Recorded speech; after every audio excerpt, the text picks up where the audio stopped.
I believe that most human beings are only living at about 40% of their capability. So the mind has a governor, like a car. If you're driving a car and the car has a governor on it, the car may say 130 miles an hour, but the governor is set for 91. Once that governor sets in, you get to 91, that car starts doing this. The car wants to go. The car wants to go, but that factory said, we're not going past 91. We have a factory, a nice governor in our brain, and it's a survival mechanism. It protects us from pain and suffering. The second we feel that, our mind says, oh no, this isn't fun. We should back off. We should sit down, find something more comfortable. And there's something about the mind. The mind has the tactical advantage over you at all times. At all times of your life, the mind has a tactical advantage over you. Why is that? It knows what you're afraid of. It knows your insecurities. It knows your deep, dark lies. And it starts to push you away from that. It pushes you in a direction that is comfortable. The mind controls everything. So what I realized was that when I was growing up and I was 300 pounds and I got all fat and I got all insecure, I realized that my mind kept taking me in this direction. When things got uncomfortable for me, when I was facing my insecurities, when I was facing my fears, my mind said, oh no, we have a tactical advantage. We need to get you, separate you from this feeling over here. Life's all about feelings. We want the happy feeling. We don't want that feeling of this sucks. Why am I here? And you don't have any, so you can't answer those questions, so you leave. So a lot of people can live with themselves. That's the first thing. A lot of people can live with themselves, look in the mirror and say, I'm okay with being afraid. I'm okay with going on this easy highway over here. The easy highway has all these signs and directions how to get somewhere. And you have to first be uncomfortable with how you feel about yourself. With that voice that a lot of us like to run away from, we all have it. We all have that voice that's saying, hey man, you're kind of wimping out right now. You're kind of being a little punk right now. But a lot of us say, okay, that's okay. It's okay to tell these little white lies to ourselves. So we first have to face the real you. The real me is David Goggins. The real me is the guy looking at you right now saying, I don't want to be on this show right now because I used to stutter as a kid. And I'm afraid of that. I'm afraid that here in a second, I'm going to start stammering and stuttering and the whole world's going to know that I have all these issues. But that's when I see right now, okay, Goggins, you got to go on this fucking show. That's Goggins. Goggins is saying, okay, David Goggins, you're a punk. Life made you this way. We can't live like this. We can't live in fear. We can't live in judgment.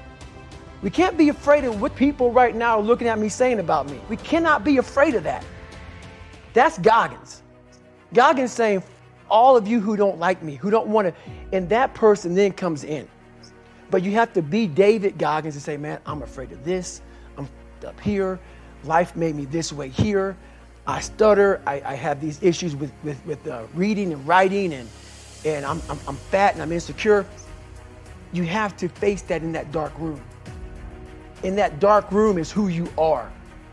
But in that dark room is where you have to create another human being that walks out of that dark room to face who you are.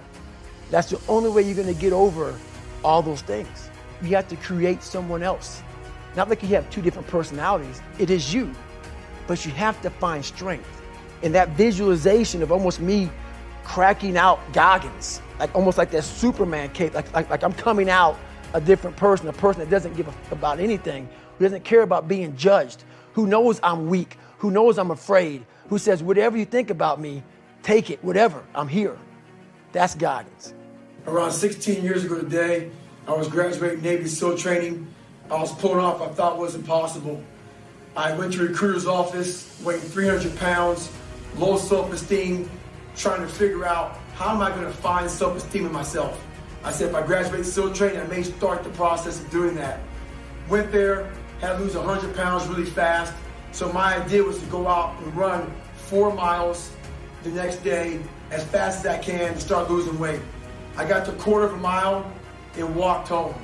I realized that all those insecurities, when things got hard for me, those insecurities came back. I had to do a live autopsy on myself to figure out what was causing these insecurities to constantly come back, constantly roost in my head, constantly dominating my every thought. Every time something got bad, every time something got hard, these things would always come back and haunt me.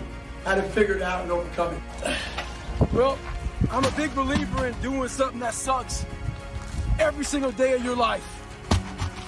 I believe it's a key component into strengthening your mind. Every day you're trying to find more of what you're capable of. And that's the big question.